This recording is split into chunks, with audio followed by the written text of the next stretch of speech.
reminded me. I am so bad at this. I'm so bad at this. Okay. So, trust me, when it came to the third sutra of Sankhya Sutra, I was literally praying to Gurudev every day to show me how I could reach this knowledge to you. Because it is so dense. It is so dense. It is such high mathematics, very high level of mathematics. And this is just the third sutra, which means 65 sutras, it is going to go deeper and deeper into mathematics. And it is only Guru's tattva, having a living master in our lives who allows us this exploration by actually giving us intuitive siddhis. Trust me, in this episode, I have experienced that siddhi where out of the blue, mechanisms unfold to me by which my explanation can become simpler. And I really hope, Aloise, how are you? I really hope that you will be able to understand. It is not an easy sutra. It is a very, very complicated sutra. And before I start, let's have our Nightingale, Leela G from Dubai, who will, chant for us all the three sutras. And once again, the third sutra she will do for us. Leela, all yours.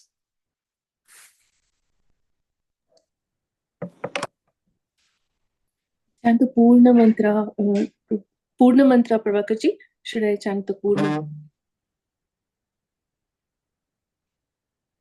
Om Purnamadah Purnamidam Purnat Purnamudachyate Purnasya Purnamadaya Purnameva Vashishyate. Om Shanti Shanti Shanti.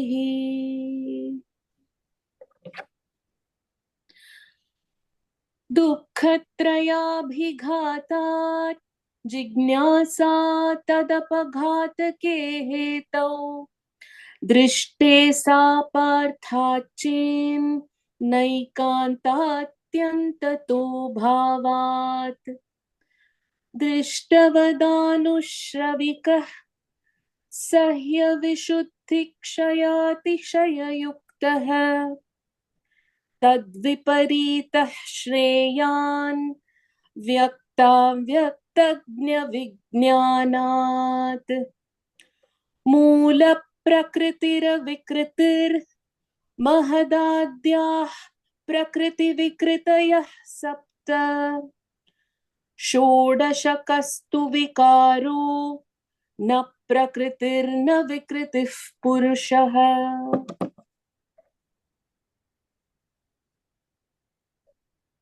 The third sloka again. Yeah.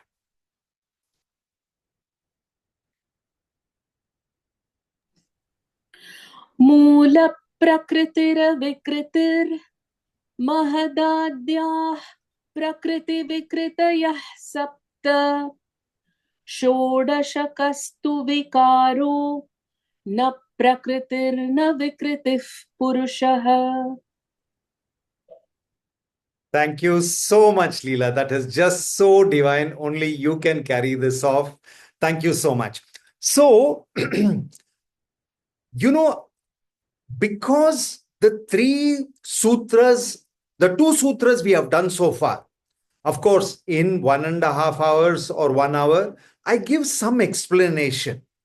But each word is layered, and that is why I put a small podcast, and it was a podcast on the understanding of the second sutra, and those of you who have gone through the podcast, even the podcast is very dense. Yeah, you have to concentrate and listen. 1 second, if your mind wanders, you've lost the thread, So it is dense, but some very beautiful nuances came out of that. Yeah. So what was the first sutra all about? The first sutra very well said that the base substratum, that is like the Brahman or whatever we call it the harmonic, oscillatory, harmonic, oscillatory, perpetual, synchronized state. This state, because in this state already there is 3 stresses in equilibrium. Therefore, if you really want to understand and get rid of that dukkhatraya, or you really want to understand creation, then you have to go into that. You have to understand what you are seeing is not there coming from nothing. It is because it was there in the nothing, all this creation is there. So it basically established the ground. Yeah, the ground it established and said about how these 3 stresses work. The second one was very interesting because it said, Drishta Vidhanam.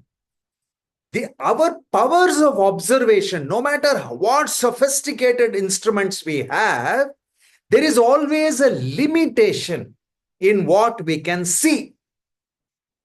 Therefore, instead of going through trying to refine our powers of observation, better we study what is unmanifest and what is manifest, and that axiomatic logic will help us go closer to permanently removing the dukkhatraya. And of course, we did the Ishvara Krishna's interpretation for the masses of his time, and then Rishi Capila's mathematical axiomatic logic. Now, there were some very interesting concepts that come out of the second shloka. See, for us to see something, change is required. Like I said, we can see a seed. The seed has got potential. That is, it is static potential, self-potential.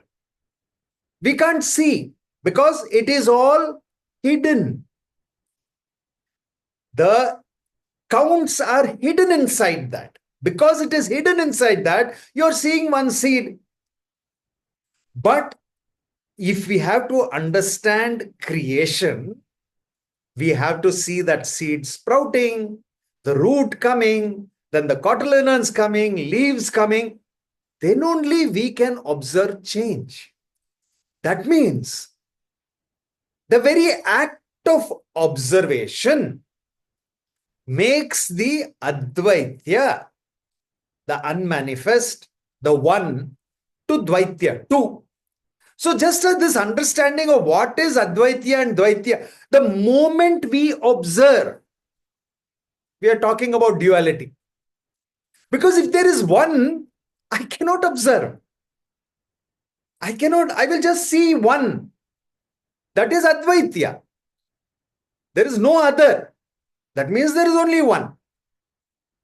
And even if I can't see, it is still Advaitya. So this whole thing about Advaitya philosophy and Dvaitya philosophy and fighting over which is superior, which is inferior, it is meaningless. Rishi Capila doesn't even get into it. He says the very act of observing means we are talking about duality. Very simple. Because something has to become something for us to see.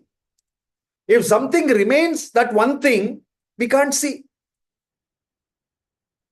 And we did a little bit of mathematics. We said if it is static potential, we add. And if it is dynamic potential, we multiply the counts. That's basically, and then we hidden counts, like we said, if 5 people count together, clap together, It is sounding like one clap. Although there are 5 claps, you hear only one. Because in that one clap, 5 claps are hidden.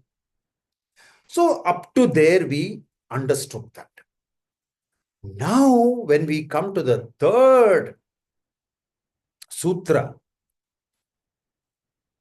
we can see Ishvara Krishna losing ground because he is not able to really figure out what is this Sapta, why is this number 7 coming, why is this number 16 coming.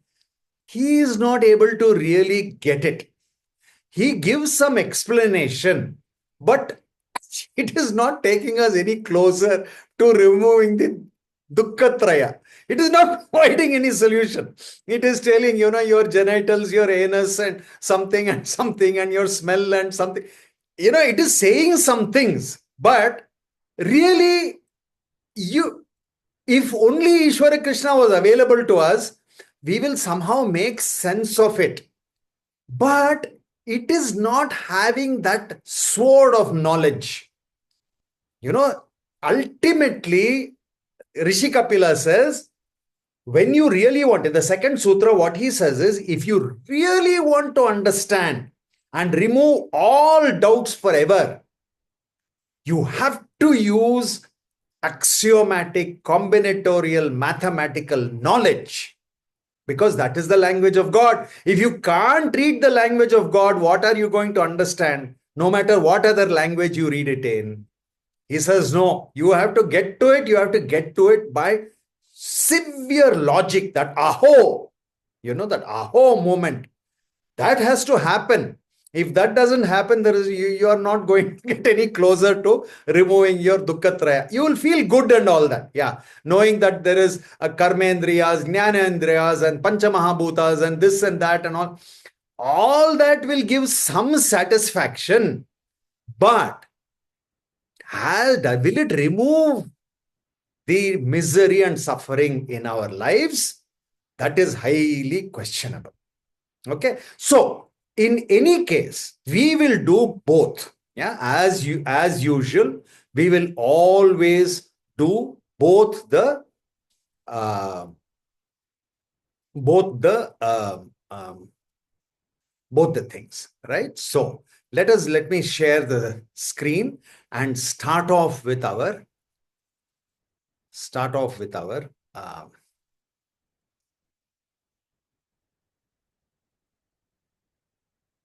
yeah.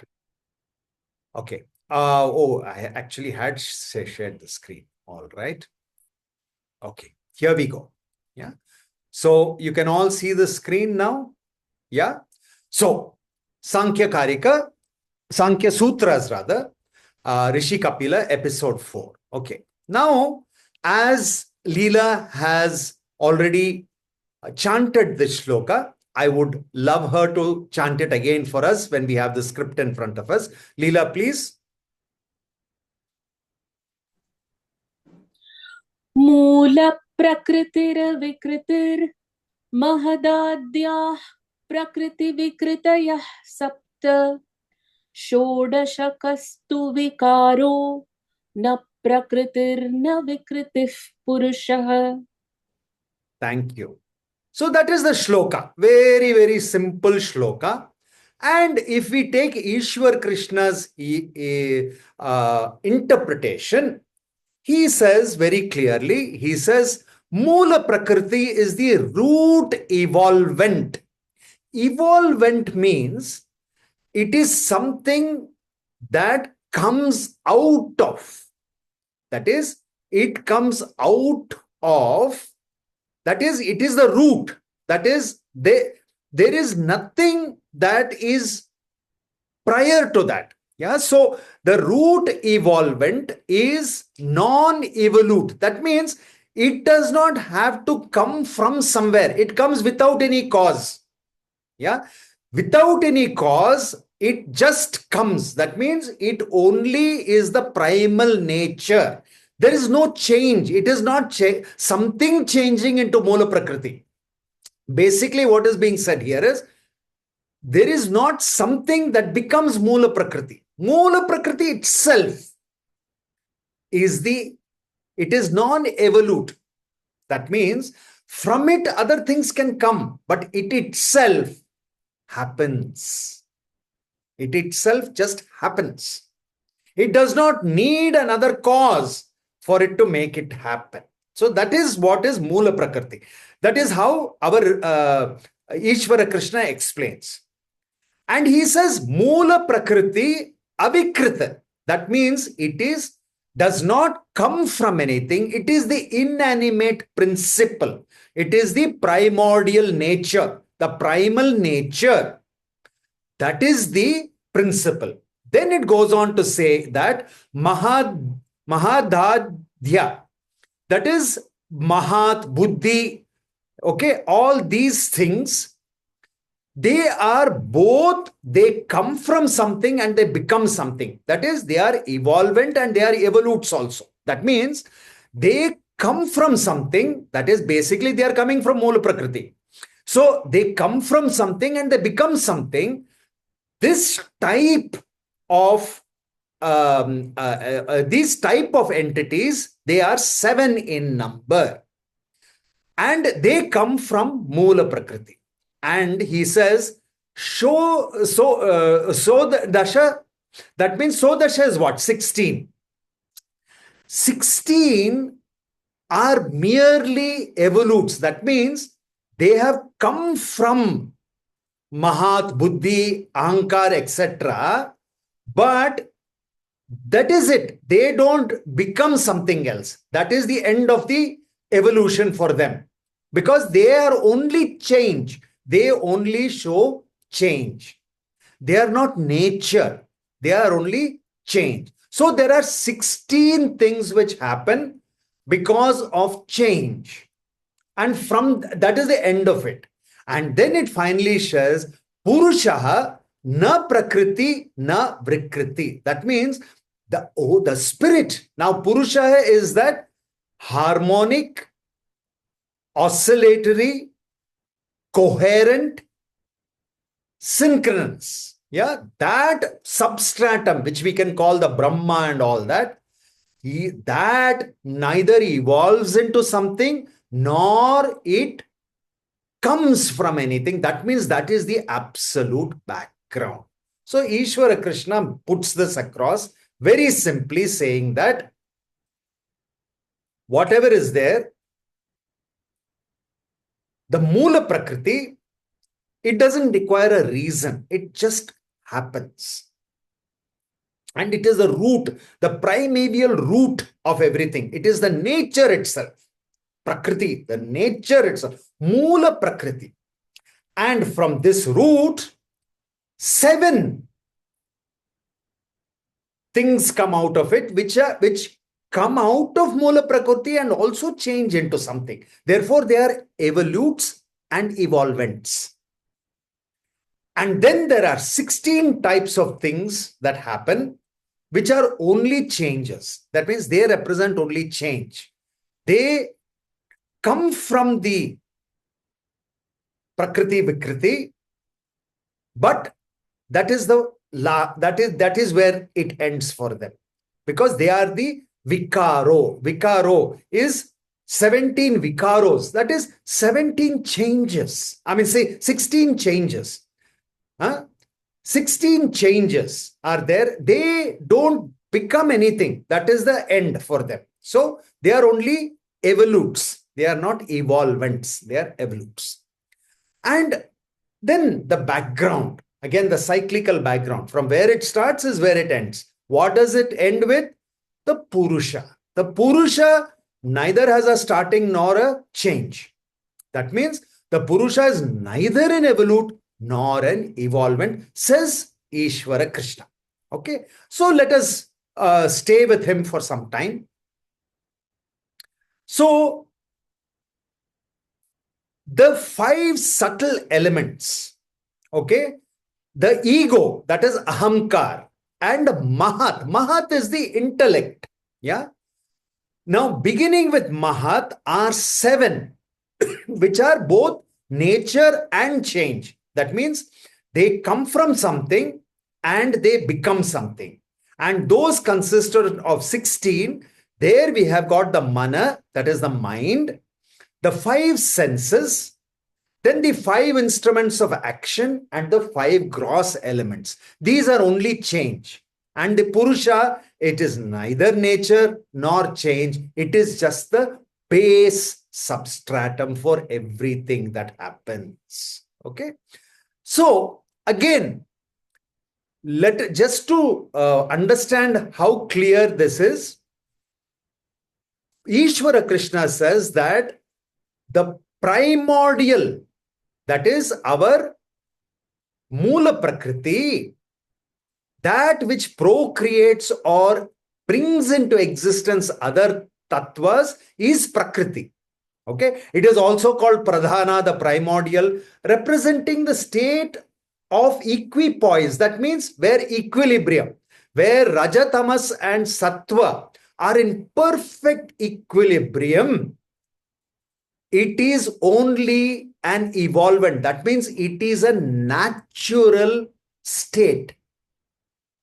From here, the evolution happens.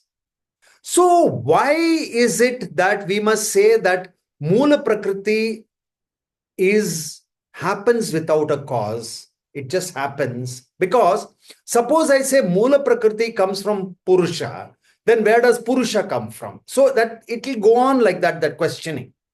So our Ishvara Krishna, he says, we can't have that kind of endless questioning. Therefore, substratum is Purusha.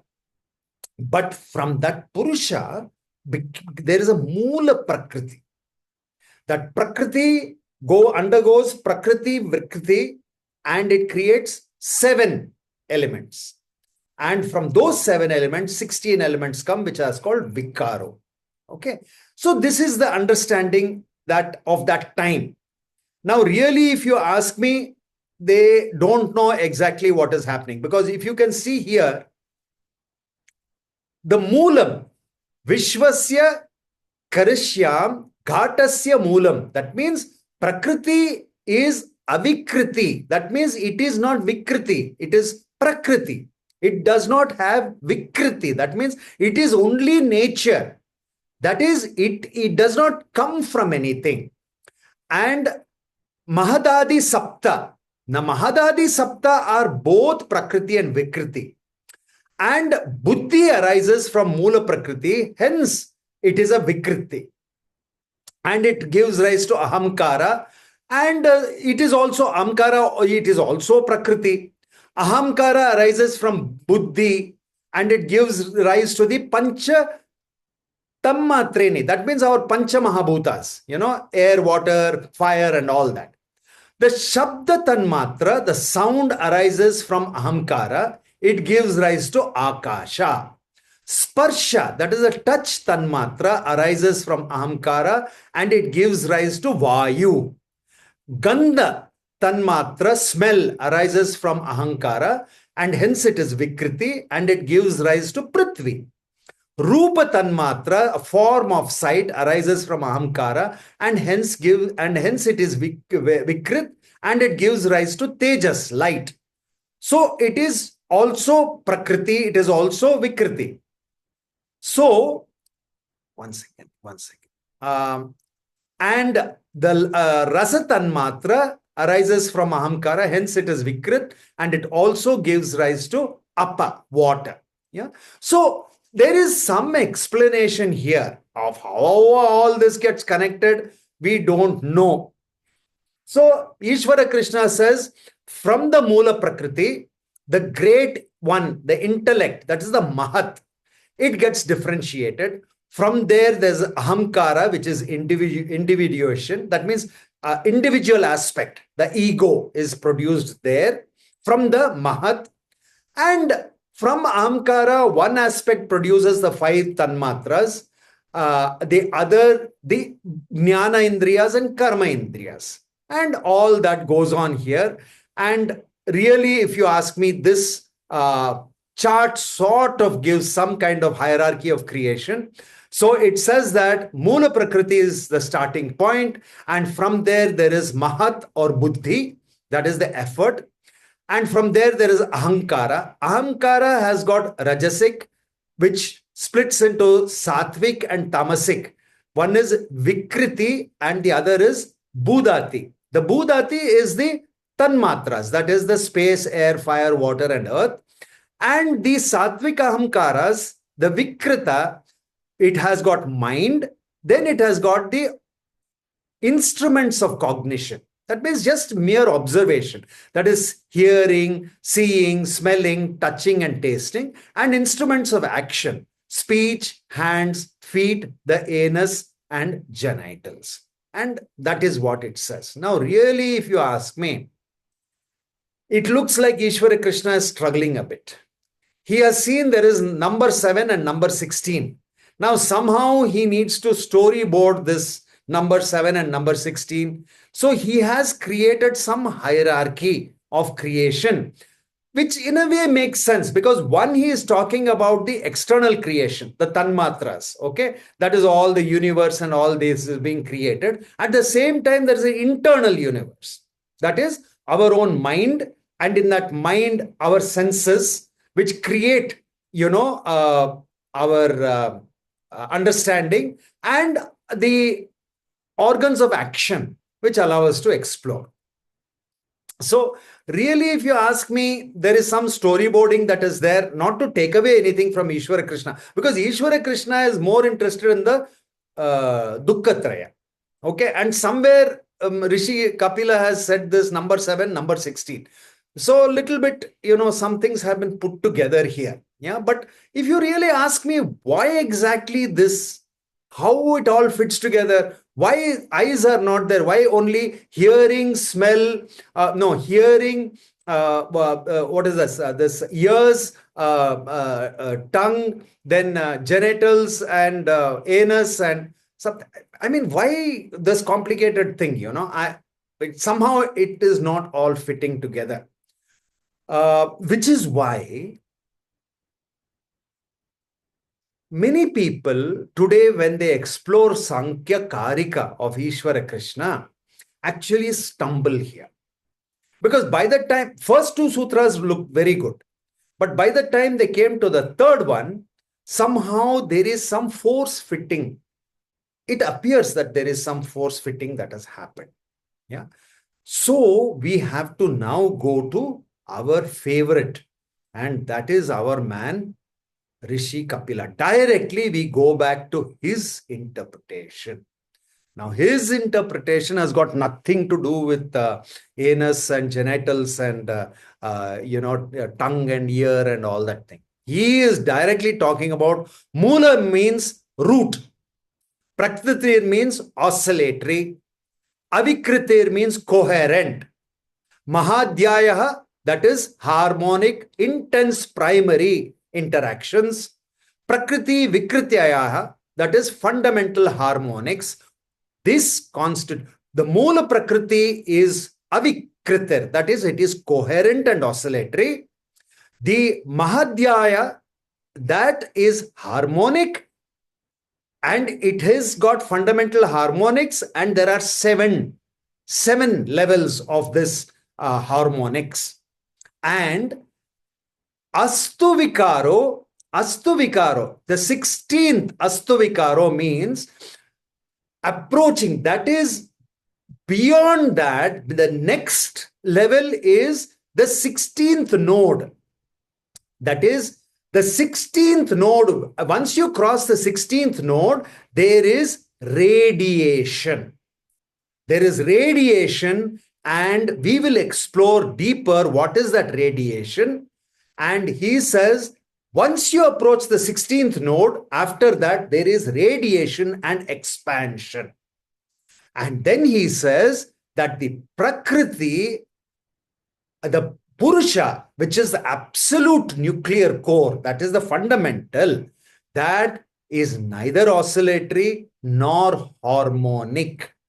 It is just ease. That is what he says.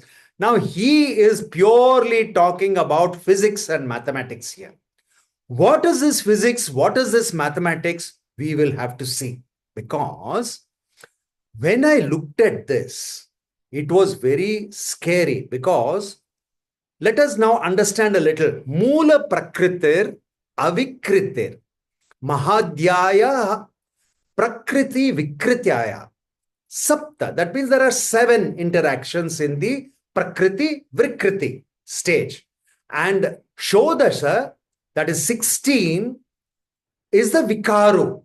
And Purusha is neither Prakriti nor Vikriti.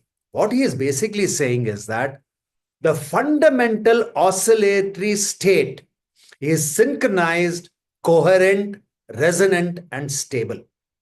The first interactive oscillatory state is of maximum intensity and accelerations. There are 7 levels of coherent, harmonic, oscillatory, interactive stages, followed by an expanding radiation above the 17th order of the fundamental value. The core is neither oscillatory nor harmonically interactive. So, Rishi Capila is not talking about your body, your mind, your ego, nothing. He is only talking about physics and mathematics. Now, what Rishi Capila is actually talking about the 3-dimensional wave theory. Now, here Rishi Capila, he says, I am going to teach you in axiomatic logic, something that does not require proof. I will place before you. What he is talking is 3-dimensional wave. 3-dimensional wave creation. See, in Mandala Vatika, we are talking about 2-dimensional. But in Mandala Vatika, we explored some of the 3-dimensional forms of Mandala Vatika. He is talking about creation, because in our world, creation is happening in 3 dimensions. So that is why he is talking about 3-dimensional wave functions. Not single dimension, not just one wave going up and down, but he is talking about how from that nothing, there is a wave, and when that wave becomes 3-dimensional, there are 7 nodes that appear. And when after that, if it doubles, it will become 16. And from there, everything is just radiation and expansion. The whole of the universe gets created after that. Now, very powerful way he has said this. And to understand the power of what Rishi Kapila is saying, we have to really understand. And like we always do, we just take what Ishvara Krishna said and what Rishi Kapila said. Yeah, I'm not going to waste my time, because here you have understood, I've already gone through this, except to show the same Sanskrit word that was there in Ishvara Krishna, in Rishi Kapila and Ishvara Krishna, the same word, can be given completely different meaning. And we are looking at the meaning given by Rishi Capila. So here we have to understand something that is very, very, very important. Yeah. Now, whenever we see some action happening, something happening in nature, there is a time interval between which it happens. For change to happen, there has to be some time gap. Okay. For a seed to sprout, let us say it takes 1 day. So the time gap required for you to see the seed having a shoot or a root, it is 1 day or 2 days. So that's the time interval. But we can look at some very small things, like for example, a fly beating its wing. You can see the wing beating, but the time interval is very short. Like that, if we go on taking the time interval to the shortest possible duration, That is called the fundamental time interval. Now, those of you who did Kala Bhairava exploration with me will know where I am coming from here. You see, time is actually an expression of change. Time by itself is not the clock. It is not the clock going tick, tick, tick, tick. That is our understanding of time. Time actually is the interval to see difference.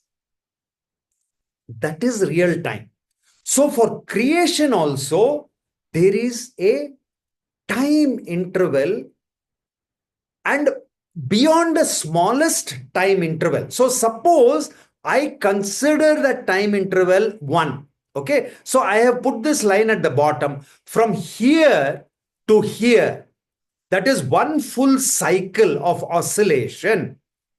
The time interval is 1 unit of time, let us say. That is the smallest unit of time. Anything that happens inside this time, suppose inside that small time interval, the wave goes up and down, up and down, up and down, up and down, I will not see it. Even with the best of instruments, I will see that nothing is happening. There is nothing I will say. So that for anything to be seen, it has to have a change greater than 1, greater than that 1 time interval. You understand what I'm saying? See, if you want to see change, you need a certain gap. Suppose a baby is growing, okay? You need to have a gap between what the baby is today to what the baby is tomorrow or day after. You can see some change, then only you will feel that the baby is growing. So the baby is becoming older. It is our way of making sense. The baby has become older. Oh, you're looking younger. That means yesterday you had not put hair dye. Today you put hair dye, so you're looking younger. Change. Our way of interpreting that change, we give it the time Kala. Kala Bhairava that is why Kala Bhairava is so fascinating. The Siddhi to give you so much of time, because Kala Bhairava knows time is not this tick, tick, tick, tick. It is not this tick, tick, tick, tick. It is the change. It is that interval of change.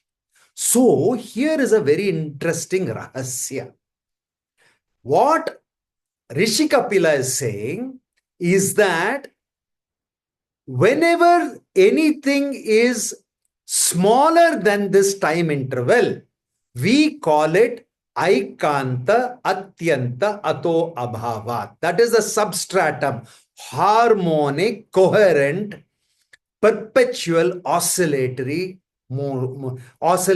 substratum. That is, whenever we have one time interval and we are seeing only one event in that time interval, it looks like nothing is happening.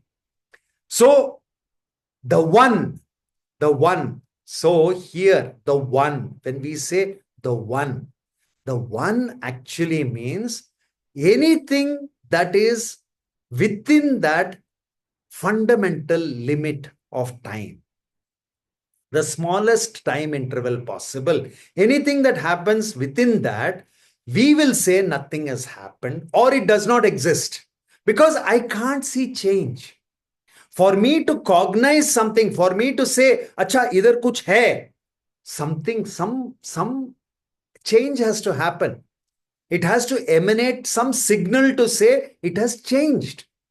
If that I can't see the signal, then I will say nothing is there, which is what is our Brahman. The Brahman is nothingness. Purna mantra, when she chants, everything comes from nothing, nothing comes from nothing, nothing comes from everything. You take away everything from nothing, still there is everything. All combinations are possible because there, it is 1 over 1. Okay, so Rishi Kapila is starting baby mathematics again. Okay, Rishi Kapila says, do you understand? 1 divided by 1 means no change. It is 1 only. Right? Now he says, if anything happens less than 1, less than 1 means if anything happens inside that 1, nothing we can see, nothing, it cannot be observed. That is the Aikanta Atyanta Atho Abhavat. That is the substrat. Now, which is the next bigger one? Either we can make the lower digit 2 or we can make the upper digit 2. So either I can make it 1 by 2 or I can make it 2 by 1. Now 1 by 2 is also cannot be observed because it is less than 1. 2 by 1 can be observed. Therefore, if the oscillatory state is smaller than the smallest time interval, it cannot be observed. Okay? But if it is larger than 1, then it can be observed. Now you see how beautifully Rishi Capila is explaining. He is still going to come to that 7 and 16. How he is coming there, he is telling us. He is telling us 1 by 1 is only 1. And anything that is 1 or less than 1, you cannot make out anything. It is like it is not there. It is the 1. The big O-N-E 1. Okay. If there is a change to the next bigger number, because these are elemental numbers. So elemental numbers means they are like 1 unit. The next one has to be 2 units. So either it can be 2 units in the denominator, that is 1 by 2, or it can be 1 or 2 by 1. 1 by 2 again, it is nothing. It is less than 1. You can't see it. But if it is 2 by 1, you can see it. But Rishi Capila says there is an axiomatic knowledge which is used for this. He says, now the starting element can either be a 3-dimensional cube like this, or it can just be one edge. One edge of the cube can be. So the starting can be this or this. He is not saying it is this or it is. He is saying axiomatic knowledge. We are going in such a way that it does not require proof. We know that when 1 becomes 2, we can see it. Now, what is becoming 2? Is it the edge of 1 cube like 1 line, or is it a cube becoming double? That is what he is asking. He is asking, is the cube becoming double, or is that edge becoming double? He says you have to ask this question. Then only we will get to the answer. We have to ask the question because we can't assume. It can be either one of the two. It can be either the edge, which is 1 becoming 2, or it can be the whole cube with a volume of 1 becoming volume of 2. Right? He says, which is the truth? Rishi Capila says that the truth is in the axiom. So what he is saying is, if the whole cube, if the starting point was a 3D cube, now to double the volume, each of the edges must be scaled by the cube root of 2. That is, basically what he is saying is that the difference, that is the difference between 1 and the cube root of 2 is less than 1. So if it is less than 1, it cannot be observed. Then therefore what he says is that the starting point cannot be a cube. That 1 cannot be the volume of a cube. It cannot be, because if volume of the cube has to double, that side has to only increase by about quarter. It is not doubling. If the volume doubles, then the change is too small, 0.25 something. That is too small. That means I cannot see the change. Therefore, if real change has to happen, the doubling, so it has to double. That if from 1 it has to become 2. But what is becoming 2? Not a cube. he now says that what is doubling is actually the length of the edge. Now you can see here. If our starting elemental unit is one edge of the cube, then if we make this one unit 2 units, what happens? The volume of the cube becomes 2 into 2 into 2. Therefore, 2 into 2 into 2. That is 2 cubed. 2 into 2 into 2 is 8. Now, we started with 1 and now it has become 8. So, the difference is 7. Mahadhyaya Prakriti Vikritiya Saptaha. That means what he says, when the doubling was meant for the side of the cube, one cube becomes, if it was one cube, it becomes 8 cube. If that doubles, there was one starting, then it became 8. What is the difference? 7. And this 7 is a very important number because you can see, if you take Sarigama Padanisa in our musical scales, after 7, it will repeat again. The Sa will come back. If you take colors of a rainbow, you take pH of water, acid and alkali, you take, 7 keeps coming back in our number of weeks, everything. 7 is a special number because nature's way of evolving is doubling. And when it doubles, yes, 7 days. When it doubles, the difference is 7. See, you understand how beautifully Rishi Capila is telling us how evolution happens. So he says, from 1, when the edge doubles, it becomes 8. The difference between 8 and 1 is 7. This is so clear mathematics. Now, how do we use this in our life? That I'm going to explain. How it will impact our life in understanding the truth, that I will explain to you. But just see how beautiful and pure the logic is. First, he said, anything less than 1, you cannot see. If you have to see, then it has to double. If it has to double, what has to double? Does the volume double or the edge, length of the edge double? He shows by mathematics that it is the edge. Therefore, 1 cube, when doubled, becomes 8 cubes. 8 cubes means it has increased 7 times. This Vikriti Prakriti, Saptaha, that is, he says, this 7, this increase of 7 is the Vikriti and Prakriti. The Moola Procriti now giving rise to 7 nodes of interaction, 7 types of interaction. Because between the starting cube and the 8 cube of doubling, the difference is 7. So there are 7 levels of interaction. Even if you take, for example, 7 levels of existence, which our Gurudev keeps talking about, it is all embedded in this mathematics. See, why are we saying we have got 7 layers of existence? It is not Gurudev arbitrarily making 7 layers of existence.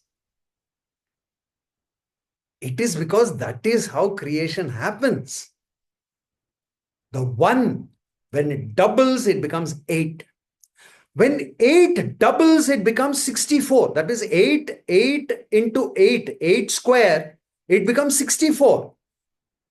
So 8 becomes 64 means 7 times doubling has happened. You understand? So that keeps on going like that. No matter how many times you double each of those doubled things, it will still increase only by 7 times. You understand the beauty of what Rishi Capila is saying here. Evolution, this is the language of God. The language of God says every time there is a change, it will happen in 7 increments. If Sunday has to become Sunday again, it has to go through 7 increments. It has to go through Monday, Tuesday, Wednesday, Thursday, Friday, Saturday. Then Sunday will come. If colors, if sounds, if you start with Sa, for that Sa to hit the next harmonic level, it has to go through 7 changes. Then it becomes the next harmonic of the fundamental. That is a fractal. It can keep on repeating up and down. But every time it is that elemental unit becoming 7 times. So this is what he has said is the first rahasya. The first rahasya of this is the rahasya of doubling. When anything doubles, there will be 7 increments.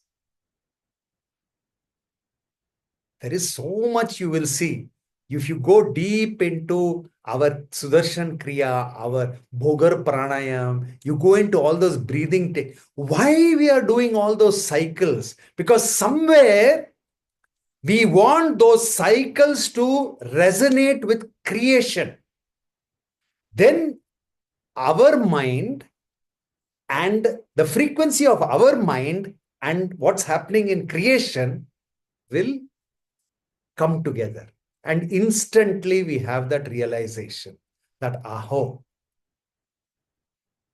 So this is the first part of the sutra where he says Vikriti, Prakriti, Vikriti, that is they are harmonics. They are harmonics of the Moola Prakriti, but they are incremental by 7. Okay. Now what he says, therefore, he comes to the next one and he says, okay, let us now understand a little more about this. If we take cubes as fundamental units, you can see, you can take 2 cubes, 10 cubes, whatever. The cubes can be joined by some glue. Then the cubes can separate a little bit and then they can allow to expand.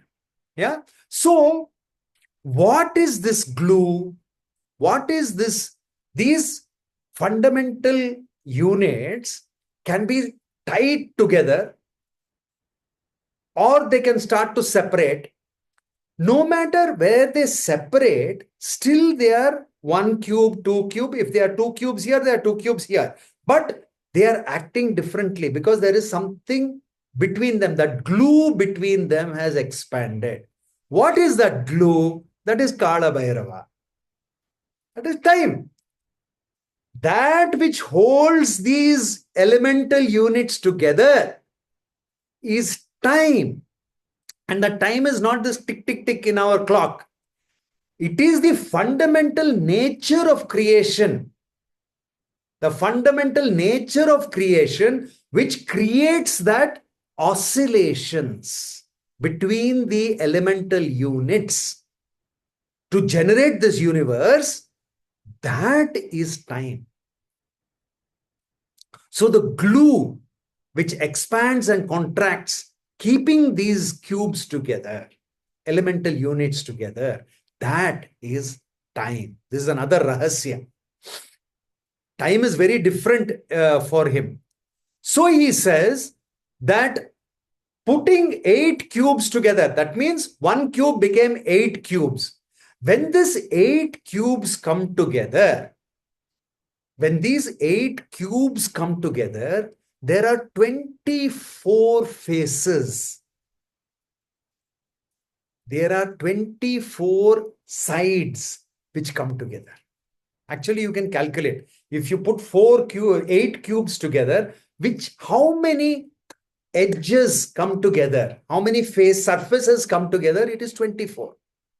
This is another rahasya. We will come to that. In later sutras, we will go into the detail of this. The fundamental assumption is all the cubes here are vibrating in coherent, oscillatory, harmonic, perpetual manner. That is, they are exactly like the substratum. The Aikanta Atyanta Ato Abhavat. It is exactly like the substratum. That is why you don't see it. You can't see because they are all oscillating in the same. If they are all oscillating exactly in that harmonic, you're not seeing the difference. If all the strings on some 10 instruments, if they are all at sa, you will hear only sa. But one sa might be from a guitar, one sa from a violin, one sa is coming from a veena, one is coming from a flute. You may hear the tonal variation, but in terms of the frequency, you are hearing only one frequency because they are harmonic. One sa might be a higher sa. It may be a mandar sthai or a lower mandara sthai or tira sthai. It can be a higher note. It can be sa, sa. Doesn't matter. If it can be lower or higher, but you will hear it only as one harmonic frequency. So this is what Rishi Capila says. Now when we go to the next one, when these cubes are slightly out of phase, yeah, they are still harmonic. They are still harmonic, but they are out of phase. Then we can see that there is something that happens in the center. And in that center, that red cube, which forms because of the interaction of these cubes, this is called the Moola Procriti. That's the concept of Moola Procriti. When one blue cube doubles to 8 cubes and the cubes are out of phase, they are not out of harmonic, they are out of phase only. When that happens, there is a red cube formed, and that red cube is called the Moola Procriti. And it is formed when the 8 larger blue cubes are vibrating out of step or they are not in phase. Okay. So this is what is the Moola Procriti. So Moola Procriti is not an object. See how beautiful Rishi Capila explains this. Moola Prakriti is a nature of space itself. When these 8 cubes are slightly out of phase or out of step, but they're still harmonic, then that center portion experiences a different property. That property is called Moola Prakriti. Moola Prakriti is not a particle. Moola Prakriti is just the property of that interacting point of those 8 cubes. In the center of the 8 cubes, there is a property which is formed. If they were all in sync, they were in step, they were in phase and harmonic, then there is no gap. There is no Moola Prakriti. It becomes Aikanta Atyanta Ato Abhavat. But when this doubling happens, it is not necessary that all the 8 cubes must be in phase. They can be out of phase, but they are still harmonic. And then that center portion, that center area, that is called the Moola Prakriti. Very deep concept this is, because we will go very deep into Moola Prakriti. But Moola Prakriti, therefore, Moola Prakriti doesn't come from somewhere. It just is a property of that space. It's a property of that space. It does not evolve from something. It is that only. It is a property of the space where cubes have come together, but they are slightly out of phase, and that causes some tension. Again, we are coming now to Dukkatraya. That causes some tension. That tension there is called Moola Prakriti. Moola Prakriti is not a particle. That's your fundamental understanding of this. Now, we are all going here because some very beautiful things are going to happen. Now, concept of Prakriti and Vikriti. Prakriti synchronized counts. So here we are talking about like this claps. There are hidden claps. That means if 5 people clap together, I am hearing only one clap. That means 4 claps are hidden. So Prakriti, Vikriti are also something like that. When the claps are synchronized, then the counts increase by 7. So you can see the starting is Moola Prakriti. After that, there is 1 square, 2 square, 3 square, 4 square, 5 square, and 2 more, 7. That means there is an increase of 7 radial dimensions. So outward, there is 7 increments for one doubling. When the radial dimension doubles, there is one doubling. And you can see this here also. When we talk about this in the 3 axis X, Y, and Z, that is why I said this is the 3-dimensional wave function. When in 3-dimensional wave function, if they are all unsynchronized on all the 3 axes, there will be 1, 2, 3, 4, 5, 6, 7. 7 increments from the center. That is, there will be there will be totally 8 counts, and the counts have increased from 1 to 8. That means 7 counts increases there. Now, in Vikriti, what happens? They are synchronized. When they are synchronized, then there is only 2 counts, because in the doubling, the original and then the new one, only 2. That means what happened? 6 counts got lost. 6 counts are hidden. Whenever synchronization happens, counts get lost. When everything is unsynchronized, we can hear the complete counts. This is very, very, very, very important. Okay, understand this, because Rishi Capila is taking us baby step by baby step. Yeah. So Moola Prakriti, that 3-dimensional wave, if you take, if on all x-axis, y-axis, and z-axis, if they are not synchronized, this is a slightly out of phase. And I'll show you what this out of phase means. If they are out of phase but still harmonic, then that will give, if when you double the radial, it will give 7 new counts. The one original, and it becomes 8. Therefore, the difference will be 7. If they are synchronized, then you will hear only the first one and the new one, only 2.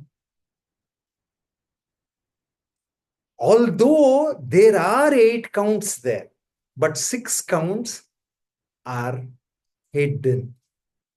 This hiding of counts or hiding of events is some very fundamental principle of creation. And we will come to what that is. This is deep stuff. Yeah. Now, so when we talk about vikaro, okay, so now we have understood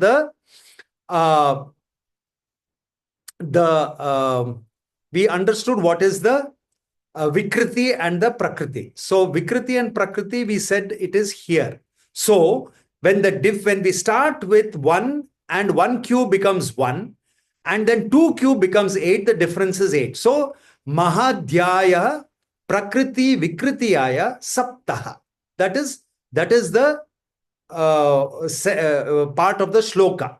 Now we come to Vikaro. In Vikaro, what happens? After it becomes 8, the next doubling, here it is only doubling, because they have to be in out of step, that is asynchronous state. In asynchronous state, the next doubling, here it was 2 to the power 3. Now 2 to the power 4, that is 2 into 2 into 2 into 2 gives 16. Shodadasha Kastu Vikaro. Okay, so The next doubling gives 16 Vicaro states. Vicaro states are nothing but once it becomes 16, there is only radiation and expansion. That is, it is all going in, it's all out of sync. It is all going outwards, expanding, radiation is happening. That part of creation is called Vikaro. So there is Moola Prakriti, then there is Prakriti Vikriti, and then there is Vikaro. Vikaro is 16. So 16 onwards, everything is Vikaro only. After 16, from the Vikaro, nothing else comes. Vikaro is the end, is the final, because after that it is only changing. It doesn't evolve into anything. Like, for example, mud can become a tree. Mud can become our body. From the body, through the anus, shit goes. That shit will become again into fertilizer. There is only changing. After Vikaro, there is nothing evolves into something that requires a new sense to perceive. So Vikaro is just like Prakriti started with nothing, Vikaro, that is the end, because from there it's only change. One matter is neither created nor destroyed, that kind of thing. It keeps changing, and the whole creation happens. So that is Vikaro. Yeah. So now what happened is that when I started to do the math of this Moola Prakriti in this three-dimensional wave form, becoming Vikriti, Prakriti, and Vikaro, when I started to do the math of this, I really became very nervous, because I prayed to Gurudev. I said, Gurudev, please give me something. How can I teach this to my students? Because the math looks like this. If from the Moola Prakriti, if I have to trace the evolution, M1, M2, this is what the math looks like. It is called the Lagrangian, Euler-Lagrange transformation. Maybe if Hari is here, he will understand what I'm saying. It is severe math. How can I teach that kind of mathematics in this class? It's not possible, right? So I said, Gurudev, please guide me. I need the Guru Tattva to guide me with a tool. And you won't believe, I just prayed, and then something happened. I remembered something. And what did I remember? To teach you this equation, there is something that I learned in school called a pendulum. And there are two kinds of pendulums. There is a simple pendulum, which you find in your clock, which goes tick, tick, tick, tick, tick. It's a periodic, stable. That means I can actually predict everything that happens in this pendulum based on pure physics, angular momentum, mass, energy, everything. There are simple linear equations are there to figure out the simple pendulum. The double pendulum has got two weights. It has got one weight and it has got a second weight. That is called a double pendulum. And suddenly, I thought to myself, this is how I will teach that Euler-Lagrange mathematics. My students need something that they can understand. And that understanding from Guru Tattva came in the form of this pendulum. And now I will show you the magic of what this pendulum does. So what happened? This pendulum. So those who have not seen this double pendulum, I will just play this little video and you can see what happens here. This is a double pendulum. It has two nice stable modes of operation. So one is where the two bits are in phase, and it swings just more or less like a normal pendulum. And then you can also set it up so they're out of phase. and it oscillates a bit faster, but it's nice and stable. So the first two he showed. First one is it moves more or less like a natural pendulum. That is the Prakriti state. The other one is slightly out of phase. You can see it is going like it is doing some kind of dance, The chest is going this way, hip is going this way, like a belly dance, yeah? It is out of phase, but it is still harmonic. That is Vikriti. Prakriti, Vikriti, those are the two forms. And then there is Vikaro. And this Vikaro, you will see what is Vikaro.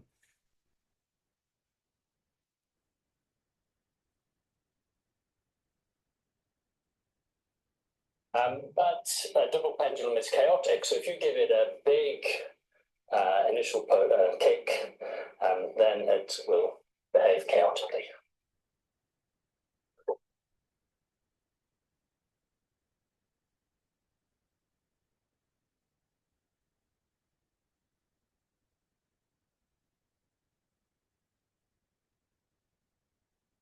So you saw how once you take that angle a little higher and leave it, nobody can predict.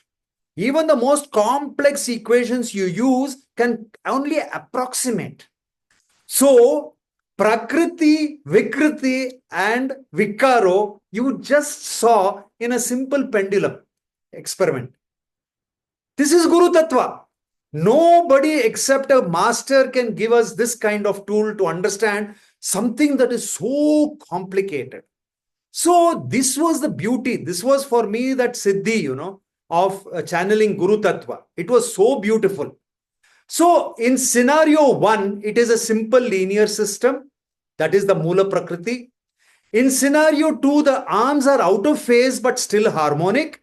That means it is still predictable and deterministic. And in the third scenario, they are not in harmony. They are completely unpredictable and complex Euler-Lagrange transformations can give some approximations of what happens.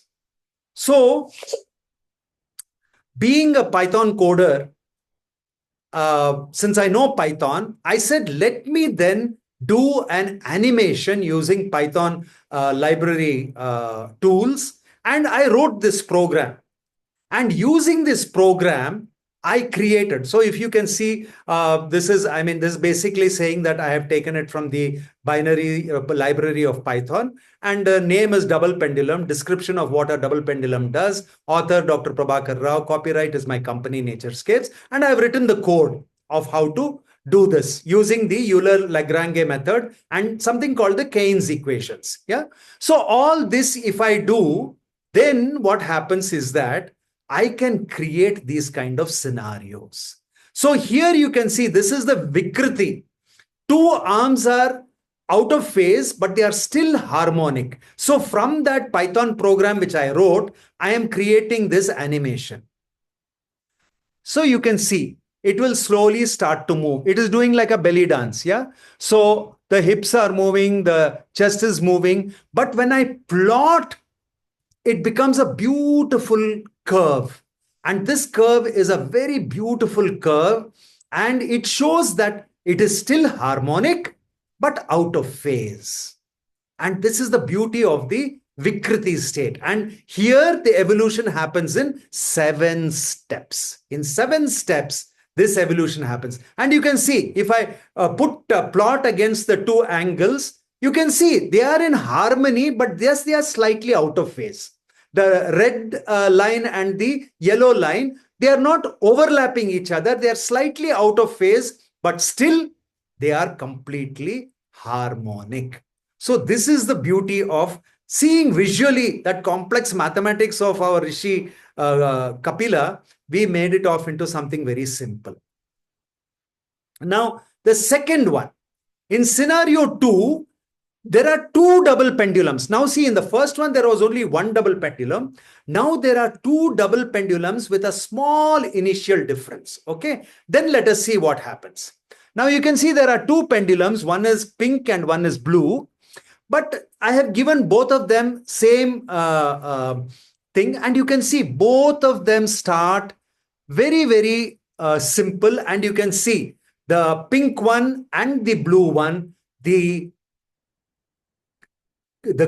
curves that I'm getting are exactly the same. One is pink in color, one is blue in color. But that means this system again is Vikriti system. It is predictable and it is deterministic. That is the beauty of this particular system. So it is predictable and deterministic. This is again Vikriti.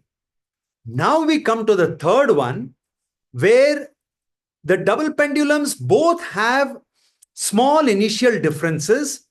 This is the one we just saw. Now the scenario 3. Yeah. Now we have got two double pendulums with a large swing. Okay. Now see what happens. This is what happens when this pendulum, both of them they start almost same. But when they see this, it becomes very, very, very, you can see slowly it is starting to become chaotic. They start to move away from each other. And you can see it is totally, totally chaotic. Totally, totally chaotic. Totally chaotic. See how much they started at the same place, but where they have gone. This is Vikaro. Vikaro is this particular one. Yeah. And then we have got scenario B. Yeah, this is another one. So what is happening here is, in this scenario, here I am taking 10 pendulums and I am giving a small difference starting from 0.1% to 0.901%. That means I'm giving the smallest of difference and seeing what happens in my Python program. So this is actually 10 pendulums doing the Vikaro. Only there is a small difference. The small difference ranging from 1% to 10 to the power minus 9. So you can see they start off almost identical. And then you can see no matter how small the difference, the 10 of them take independent paths. They go on, chaos, chaos, chaos, chaos, chaos, chaos, chaos, chaos. All this chaos happens. And this is what gives the entire scenario happens here. Yeah. And this is what happens. You can see it. They don't come somewhere in between. They may match the original somewhere by chance. In our life, we call that grace. Sometimes when we are doing our meditation or we are watching a sunset or something, somewhere this chaos finds that resonant one for a fleeting moment. It becomes one with the starting point, the Moola Procriti. And then we can feel something. We forget who we are. Everything is gone. We just feel something, that enlightened bliss, love. We feel so good. We zone out.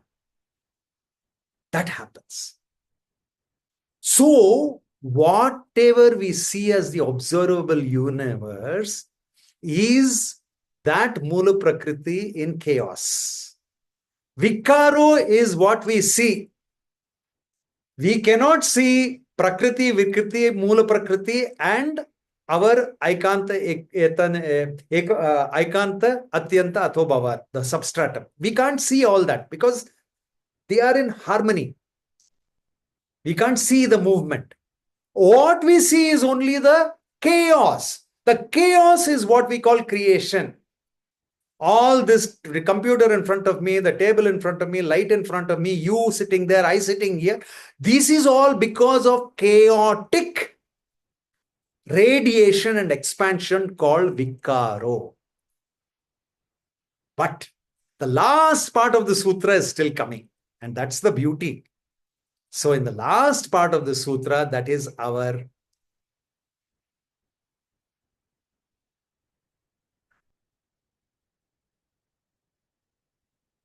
over a long period of time, what happens? This Vikaro the Vikaro will slowly start to, the counts will start getting merged. That is, like we said, the counts will start getting merged and all that chaos will slowly die down, slowly die down. And then in the end, that becomes the Purusha. So the Purusha is there, the Moola Procriti happens, then 7 stages of Prakriti Vikriti happens, next doubling 16, Vikaro happens, and then the Vikaro is the drama of life, and then the missing counts. Slowly the synchronization happens. When synchronization happens, the counts get hidden, and when all the counts get hidden, again we see nothing. Therefore, the Purusha neither is evolute nor evolvement, because the Purusha actually is the black hole. So creation happens, ultimately the creation becomes a black hole. That's only information. That is what Rishi Capila is saying. And there is a deep rahasya in this. Very quickly, I will finish those slides for you because this is very beautiful. So, whatever we see observable is only where the Moola Prakriti is stable. Rest of it we can't see. That is all dark energy, dark matter and all that. We can't see all that. So in the universe, the observable universe is a small part. And using the Lagrangian transformations, when I start to generate different forms of Purusha, because everything tends to the Purusha. Purusha is a cubic point. I get a lingam, I get the yoni of the lingam, I get this kind of a situation where the linga is going into the yoni. All these kind of things, these equations will generate for me. And actually the Purusha is nothing but a number of Moola Prakritis that come together. And when all the counts collapse, that is, the whole universe tends towards hidden counts to become nothing. And that is actually called gravity. So this one, if you see, here all the counts are balanced. You can see all the counts are balanced. Whatever is pressing from out is also pushing from inside. But as we go towards Purusha, there is only outside because the inside has all merged into the hidden counts. And therefore, here what happens, everything gets drawn. Why do I get drawn to Gurudev? Because his count is so less. He is so still. That is why I am drawn. Gravity is nothing but Vikaro becoming Purusha. Gravity is nothing but the chaotic Vikaro starting to get synchronized, losing its counts or hiding its counts, and then becoming Purusha. Why do I go to some people and I feel so good? Because their count is lower. The tendency of the universe is to lose count. That is called entropy in physics.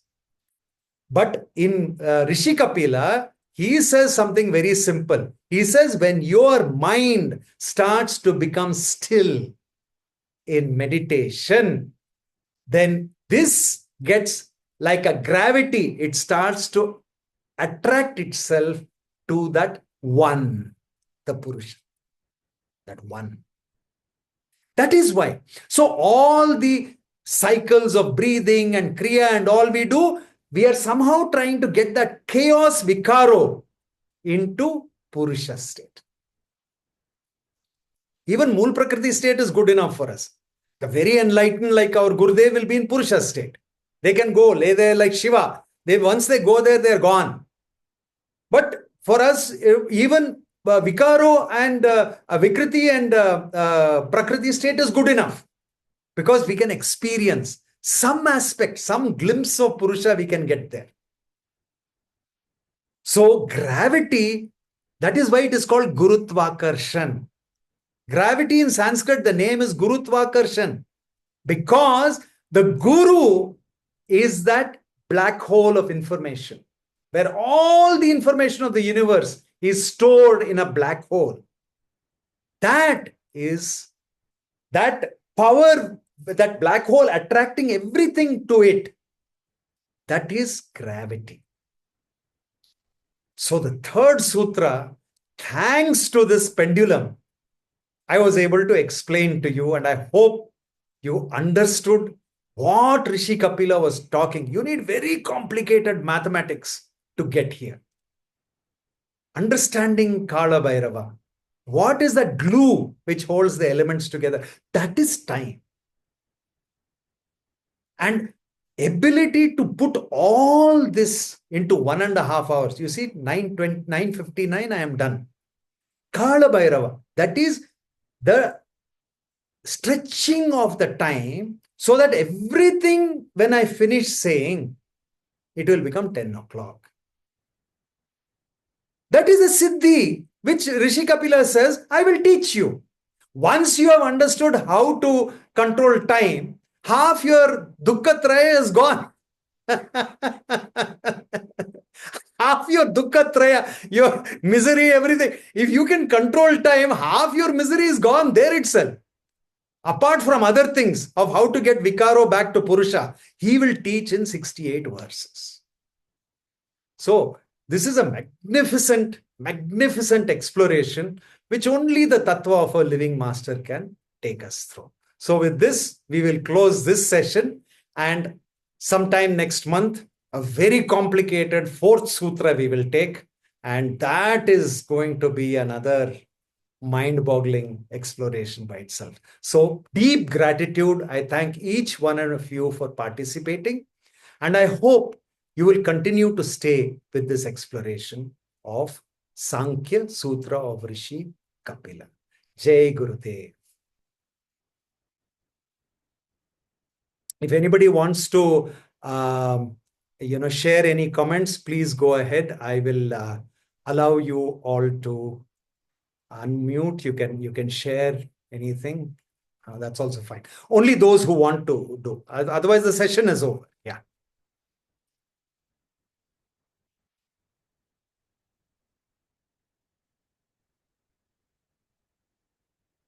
Anybody? Yeah, I hope you can unmute. Huh? Is anybody finding it difficult to unmute? No? Okay.